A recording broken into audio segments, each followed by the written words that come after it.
Welcome to Penrose Learning, where we make understanding easy.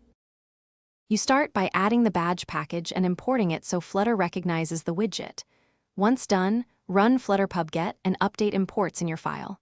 Next, wrap the widget you want annotated, like an icon, button, or image, with badge. Set badge content to a text or number and choose a position. Make sure to pick a minimal visual style first so you see it render. This immediate action gets you from empty screen to a visible badge quickly. Now you refine how the badge looks and behaves because appearance matters for usability.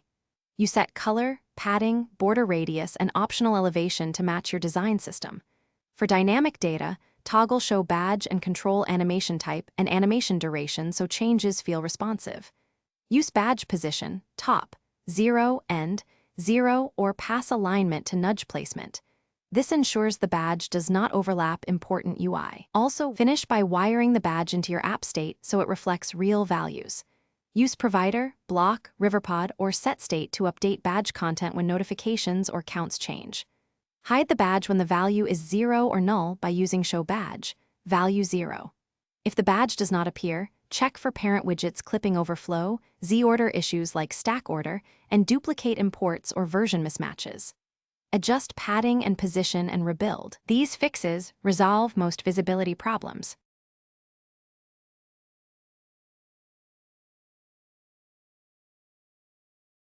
Thanks for watching. If this was helpful, leave a like and consider subscribing. See you next time.